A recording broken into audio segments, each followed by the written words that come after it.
दोस्तों 2025 में चैत्र नवरात्रि कब है? 29 मार्च या 30 मार्च? कलश स्थापना का शुभ मुहूर्त क्या है?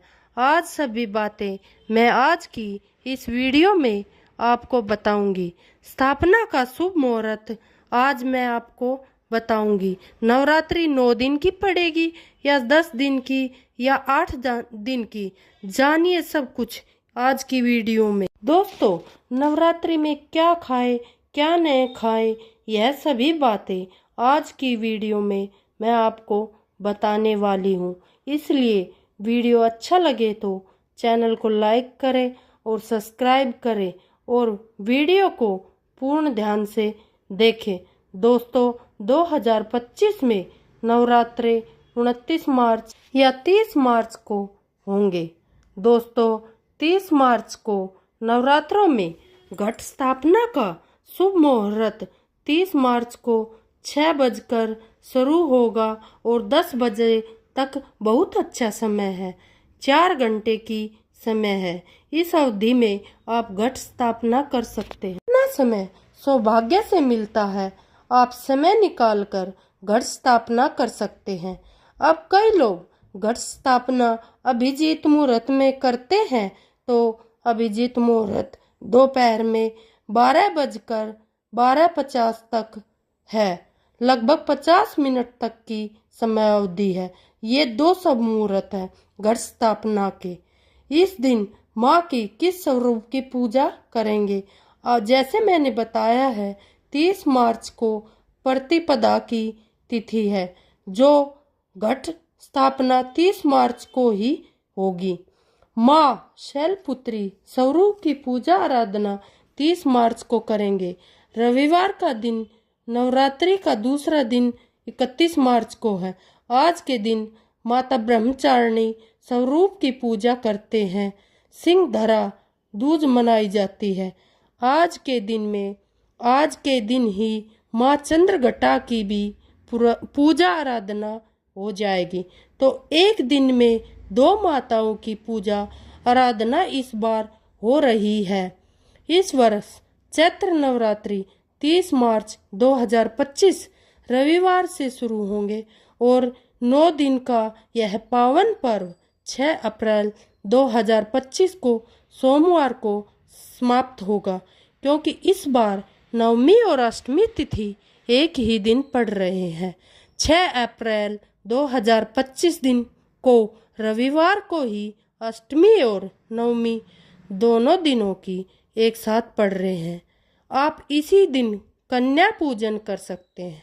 जो लोग सप्तमी को कन्या भोजन करते हैं, वह लोग 5 अप्रैल दिन शनिवार को कर सकते हैं।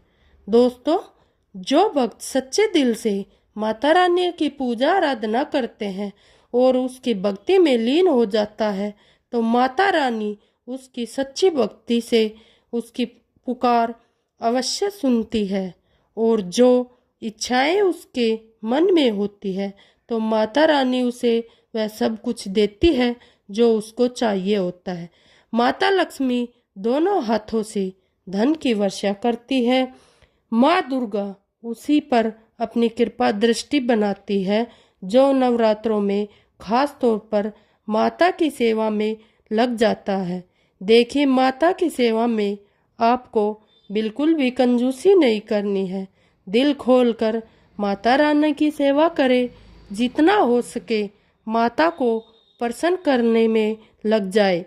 साल भर के इस त्योहार में माता धरती पर आती है और उसी पर कृपा दृष्टि बनाती है। जो माता को सच्चे हृदय से प्रसन्न करता है, उसी रंग से राजा बनकर ही जाती है। फिर चाहे वह राजा हो या भिखारी, माँ की नज़रों में वह सबसे बड़ा है जिसकी भक्ति में प्रेम, आस्था और माँ के प्रति सच्ची लगन हो। इसलिए माँ की भक्ति में आनाकानी न करें। दोस्तों एक बार सच्चे हृदय से कमेंट बॉक्स में लिखें जय माता दी और हमारे चैनल को सब्सक्राइब करें और बेल आइकन का बटन ज़रूर दबाएं और अपनी राशि कमेंट बॉक्स में ज़रूर लिखें। दोस्तों, पहली बात, नवरात्रि में हम एक माटी के प्याले में जौ भरते हैं ताकि हमारे घर में सुख शांति बनी रहे और माता प्रसन्न हो जाए। जब हरे भरे होते हैं तो घर में हरियाली आती है और सुख समृद्धि की प्राप्ति होती है। जब जो हरे भरे होते हैं तो समस्त देवी देवता खुशियां मनाते हैं और घर की उन्नति के लिए कामनाएं करते हैं, आशीर्वाद देते हैं। हरे भरे जौ में साक्षात माता रानी अपने 9 स्वरूपों के साथ खेलती है और घर में सुखों की बारिश करती है तथा धन की बारिश होती है। और जिस घर में उस घर में के अंदर से पता चल हरियाली जाता नहीं है आती, कि इस घर में गरीबी आने वाली है। तो जब जो आपके घर में हरे भरे हो जाए तब उसमें चांदी का सिक्का या 1 रुपये का सिक्का जरूर डालें। सिक्के डालने से माता रानी प्रसन्न होती है और आपके घर में धन का आगमन शुरू हो जाता है। दोस्तों, नवरात्रि समाप्त होने के बाद हरे भरे जौ को क्या करें, इस वीडियो में मैं आपको बताऊंगी कि आपको उन जौ को क्या करना है। और उसके साथ उसमें एक सिक्का डाला है, उसे आप अपने धन रखने के स्थान पर रख ले। इससे धन में बढ़ोतरी होती है। और अंत में नवरात्रि समाप्त होने के बाद इन जौन में से थोड़े पत्ते माता रानी के प्रसाद के स्वरूप में पूरे परिवार को खिलाए। और इसके पत्ते खाना बहुत ही शुभ और मंगलकारी माना जाता है। इसे जो भी खाता है वह जल्दी बीमार नहीं पड़ता। और बाकी इन जौ को गंगा में विसर्जित कर दे या किसी बहते हुए जल में प्रवाहित कर दे। इससे आपका व्रत संपूर्ण और सफल हो जाएगा। दोस्तों, कई लोग अपने घर में अखंड ज्योत जलाते हैं और जो बाती होती है तथा तेल बाती उसे कई लोग इधर उधर फेंक देते हैं या अपने घर में संभाल कर रख लेते हैं या फिर पानी में डाल देते हैं, जो कि इससे आपको कोई फायदा नहीं होता। जो अखंड ज्योति होती है उसे आप मामूली ना समझे, यह बुझने के बाद भी जागृत अवस्था में होती है। इसमें साक्षात माता दुर्गा का वास होता है। यह चैतन्य अवस्था में होती है, जागृत होती है। दोस्तों, नवरात्रि समाप्त होने के बाद इसके बचे हुए तेल को आपको बच्चे की मालिश करनी चाहिए। इससे आपकी सभी बीमारी दूर हो जाएगी और आपके ऊपर सकारात्मकता का संचार होगा। और साथ ही साथ जो अखंड ज्योति की बाती होती है उसे आप अपने बाजू में बांध ले। ऐसा करने से आपको धनी होने से कोई नहीं रोक सकता। बच्चे बड़े सभी बांध सकते हैं। इसको बड़ा करने के लिए इसमें आप कलावा बांध सकते हैं। दोस्तों, नवरात्रि में जब कलश की स्थापना की जाती है तो कलश के नीचे चावल जरूर रखे जाते हैं और कलश के ऊपर एक नारियल भी जरूर रखा जाता है। ऐसे में हम इन चीज़ों का क्या करें, आइए जानें। सबसे पहली बात, कलश के ऊपर जो नारियल होता है उसे आप कन्या पूजन में तोड़कर कन्याओं को बांट दें और आप भी माता रानी के प्रसाद के स्वरूप में खा लें। आप चाहे तो नारियल साबुत ही गंगा जल में विसर्जित कर दें। और जो कलश के नीचे चावल रखे जाते हैं उसे आप थोड़ी हल्दी में मिलाकर एक लाल कपड़े में बांधकर अपने धन रखने के स्थान पर रख दे या अपने पर्स में भी रख सकते हैं। इससे धन तेजी से बढ़ता है और माँ लक्ष्मी की कृपा प्राप्त होती है। और बाकी चावलों को आप पक्षियों को डाल दें या गंगा में विसर्जित कर दें। जो कलश और जो होते हैं उसे आप गंगा में विसर्जित कर दें। ऐसा करने से नवरात्रि का संपूर्ण फल प्राप्त होता है और व्रत रखने का फल शीघ्र ही मिलता है। दोस्तों, भूलकर भी यह गलती मत करना। गंगा में कचरा आदि धूप बत्ती के डिब्बे, माचिस की डिब्बी भूलकर भी नहीं डालनी चाहिए। सड़े गले फूल गंगा में नहीं डालने चाहिए। इससे उल्टा व्यक्ति नरक में चला जाता है। परिवार में गरीबी का वास हो जाता है। गंगा मैया क्रोधित हो जाती है और शाप देती है। इसलिए ऐसा घोर पाप हमें कभी नहीं करना चाहिए। दोस्तों, अब जानते हैं नवरात्रि में ऐसा कौन सा कार्य करने में बिना व्रत, बिना पूजा या फिर बिना कन्या भोजन के सारे फल की प्राप्ति हो जाती है। केवल सच्चे मन से अगर नवरात्रि के समय में कोई भी व्यक्ति पूरे मन के साथ, पूरे विश्वास के साथ, सच्ची लगन आस्था के साथ अगर दुर्गा सप्तमी में वर्णित सिद्ध कुंजिका स्तोत्र का पाठ कर लेता है तो संपूर्ण दुर्गा पाठ का फल प्राप्त हो जाता है। जो भी आप व्रत रखते हो माता रानी के लिए, माता रानी आपके ऊपर आशीर्वाद प्राप्त हो जाता है। आपकी सारी अधूरी मनोकामना पूर्ण हो जाती है। दोस्तों, अगर आपने नवरात्रि का व्रत रखा है तो वह सारे फल अगर आप चाहते हैं और उसका हजारों फल प्राप्त हो जाए तो आप नवरात्रि में दुर्गा सप्तमी के पाठ का जरूर करना। और जो लोग नवरात्रि का नहीं रखते, किसी कारण उन्हें टाइम नहीं पाता, ऐसे व्यक्ति दुर्गा सप्तमी में वर्णित सिद्ध कुंजिका स्तोत्र का पाठ जरूर करना चाहिए। इससे माता दुर्गा का पाठ करने से, नव दुर्गा के 9 दिन व्रत करने से, कन्या भोजन कराने से जो फल होता है, दोस्तों केवल इस पाठ को सच्चे मन से अगर एक दिन आप जो नवरात्रि के दिन एक दिन कर लेते हो तो इसका पूर्ण फल आपको मिल जाता है। दोस्तों, नवरात्रि के दिन आपको एक पुष्प का पौधा जरूर लगाना चाहिए। इसका फायदा भी होता है। कौन कौन से पुष्प लगाने चाहिए? हमारे धर्मशास्त्र के अनुसार कहा गया है कि कोई व्यक्ति मंदिर के किनारे में मदार का पौधा लगा दे तो सफेद कलर का मदार का पौधा होता है, किसी भी मंदिर के किनारे में लगा देते हैं। यह पुष्प वहाँ पर उपस्थित जो देवी देवता है मंदिर में रहते हैं तो शिव मंदिर में मदार का पौधा लगाना चाहिए। तो इसका एक भी फूल अगर कोई व्यक्ति रख कर चढ़ा दे तो शिव मंदिर में जाकर तो उसका श्रवण दान हो जाता। तो अगर कोई भी व्यक्ति नवरात्रि के समय में किसी भी दिन शिव के मंदिर में, माता रानी के मंदिर में लगा देता है तो अक्षत पुण्य की प्राप्ति होती है। इसमें न तो आपको व्रत करना है और न ही पूजा पाठ करने की जरूरत होती है। दोस्तों, नंबर 2, आप सदाबहार का भी पेड़ लगा सकते हैं। सदाबहार के फूल बहुत ही शुभ होते हैं। नंबर 3, आप कनेर का पौधा, यह देवी माँ का श्रृंगार कहा गया है। कनेर के पौधे से अगर कोई भी व्यक्ति कनेर का पौधा सफेद कलर का, अगर इसे अति उत्तम माना जाता है। कनेर के पौधे को पार्वती का स्वरूप कहा गया है।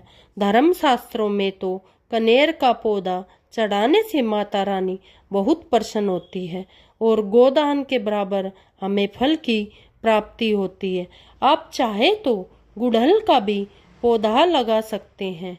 दोस्तों, मंदिर के किनारे में, देवी मंदिर के किनारे में अगर कोई भी व्यक्ति गुड़हल का फूल लगा देता है तो हमारे धर्म शास्त्रों में ऐसा कहा गया है कि गुड़हल के वृक्ष पर साक्षात माँ जगदम्बा का वास होता है।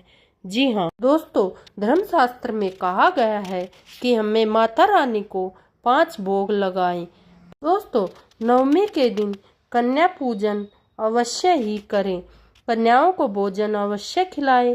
शास्त्रों में 9 दिनों के नवरात्रि को बहुत ही शुभ और मंगलकारी माना जाता है।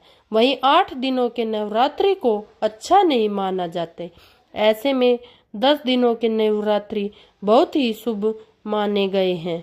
शास्त्रों के अनुसार नवरात्रि के दिनों में माता रानी का पूजन करने से, कन्या पूजन करने से माँ अभय वरदान प्रदान करती है। कुंडली में जो कष्ट होते हैं उन्हें ठीक कर देती है और श्रीधर की तरह बच्चे को व्यक्ति के सभी दोषों को दूर कर देती है। माँ की उपासना से विनम्रता का विकास होता है और सभी कष्ट दूर हो जाते हैं। नवरात्रि में माता रानी का व्रत और पूजन किया जाता है, लेकिन नवरात्रि के दौरान सबसे ज़्यादा महत्व होता है कन्या पूजन का। दोस्तों, कन्या रानी होती है जो फूल की पंखुड़ियों की तरह नाजुक होती है। कन्या पूजन सर्वप्रिय है, श्रेष्ठ है। कन्या के स्वरूप में स्वयं जगदम्बा देवी, माता वैष्णो, 9 देवियां अर्थात समस्त ब्रह्मांड इनके शरीर के कण कण में वास करती है। बहुत कम लोग जानते हैं कि 33 कोटि देवी देवताओं का वास होता है कन्याओं के मस्तिष्क पर। कन्या चाहे छोटी हो या बड़ी, वह सदैव पूजनीय होती है, माँ के समान मानी जाती है। नवरात्रि में कन्याओं को भोग लगाया जाता है और बदले में आशीर्वाद माना जाता है। कन्याओं को प्रसन्न करने के लिए गिफ्ट, उपहार आदि दिए जाते हैं। माना जाता है अगर कन्याओं को कोई भेंट नहीं दी जाए और उन्हें खुशी खुशी स्वीकार कर ले तो इससे माता रानी प्रसन्न होती है और उस घर में धन की वर्षा होती है और उन्हें मुंह मांगा वरदान प्रदान होता है। कन्या पूजन कोई मामूली पूजन नहीं होता, यह समस्त ब्रह्मांड में बढ़कर सभी पूजनों में से एक पूजन होता है। दोस्तों, कैसे कर कन्याओं का स्वागत? कन्या जब आपके घर आए तभी सभी के पैरों को दूध और पानी से उनको पैरों को धोना चाहिए। खासकर लोगों को कन्याओं के पैर अवश्य धोने चाहिए, इससे मैया वैष्णव उनसे प्रसन्न होती है। फिर उसके बाद कन्याओं को किसी साफ जगह पर जमीन पर कपड़ा बिठाना चाहिए। उनके माथे पर अक्षत, फूल और कुमकुम लगाना चाहिए। फिर उसके बाद भोजन ग्रहण करवाना चाहिए। लेकिन हमेशा याद रहे, कन्याओं की थाली में 3 पूरियां कभी नहीं रखें, इसे अशुभ माना जाता है। और 3 पूरियां तथा 3 रोटियां मरने वालों के लिए निकाली जाती है और जेल में कैदियों के लिए दी जाती है। ऐसे में कन्याओं को उनकी थाली में 3 पूरी कभी न रखें, लेकिन 1-2 करके पूरियां दे सकते हैं, दोष भी नहीं लगता। दोस्तों, कन्याओं को खाना खिलाने के बाद अंतिम में कन्याओं के सर पर लाल चुनरी उड़ानी चाहिए। भोजन में आपको खीर, पूरी, हलवा, चना, आलू की सब्जी, छोले वगैरह आदि बनाना चाहिए। पनीर आदि भी खिलाया जा सकता है। वैसे माता रानी का प्रिय भोजन खीर, हलवा, पूरी, छोले आदि हैं, लेकिन भूल से भी लहसुन और प्याज का इस्तेमाल न करें, अन्यथा माँ देवी प्रसन्न नहीं होगी। रात्रि में कन्याओं को खट्टी चीजों से नहीं खिलाना चाहिए, इससे माँ संतोषी रुष्ट हो जाती है और आपको से नाराज हो सकती है।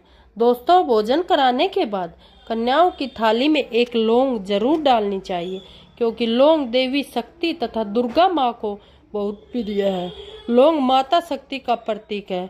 लौंग में नव दुर्गा का वास होता है। इन दिनों में माता रानी को लौंग का ही भोग लगाया जाता है, तो खाना खाने के बाद कन्याओं को लौंग जरूर दान करें। माता रानी को अमृत से भी बढ़कर लौंग प्रिय है, इसलिए कन्याओं की थाली में चुपचाप एक लौंग जरूर रख दे। इससे आपका भाग्य चमक जाएगा और माँ लक्ष्मी आपसे प्रसन्न हो जाएगी और आपके घर में धन की कभी न कमी नहीं होगी। दोस्तों, कन्याओं को उपहार में क्या दें? कन्याओं को खुश करने के लिए उनकी थाली में दक्षिणा डालें, ताकि आपके घर में संपन्नता बनी रहे तथा धन की कोई भी कमी न हो। कन्या जब आपके घर से खुशी खुशी धन लेकर जाती है, तो वह आपको खुशी खुशी कई गुना वापस प्रदान करती है। इस समय कंजूसी नहीं करना चाहिए। खुशी खुशी कन्याओं को धन अवश्य देना चाहिए। कन्याओं को कोई सुंदर गिफ्ट दे सकते हैं। शास्त्रों में बताया जाता है कि कन्या जितनी खुश होती है, माता रानी उतनी ही जल्दी फल की प्राप्ति प्रदान करती है। ऐसे में आप कन्याओं को चॉकलेट बॉक्स दे सकते हैं तथा खूबसूरत कपड़े भी दे सकते हैं। याद रहे, आप काले कपड़े न दें और स्टील के बर्तन भी गिफ्ट के तौर पर दे सकते हैं। याद रहे कि कन्याओं को लोहे का कोई सामान नहीं देना चाहिए, नहीं तो राहु केतु का प्रभाव आपके जीवन में प्रवेश कर जाएगा। राहु काल तथा राहु दोष आपको लग जाएगा, आप बर्बाद भी हो सकते। दोस्तों, जब कन्या अपने घर के लिए प्रस्थान करे तो उनके चरण छू ले और आपके मन में अपनी प्रार्थना को पूरा करके सच्चे दिल से मांगी हुई मुराद माता रानी अवश्य पूरी करती है। सच्चे दिल का मतलब होता है मन में कोई भी लालच न हो। अगर वह लालच माता को पाने के लिए बन जाए तो उसे बोलते हैं सच्ची श्रद्धा और सच्ची भक्ति। दोस्तों, नवरात्रि के दिनों में यह वे महत्वपूर्ण काम है जो हमें करने चाहिए। इसलिए वीडियो अच्छा लगे तो लाइक करें और चैनल को सब्सक्राइब करें। धन्यवाद दोस्तों। जय माता दी।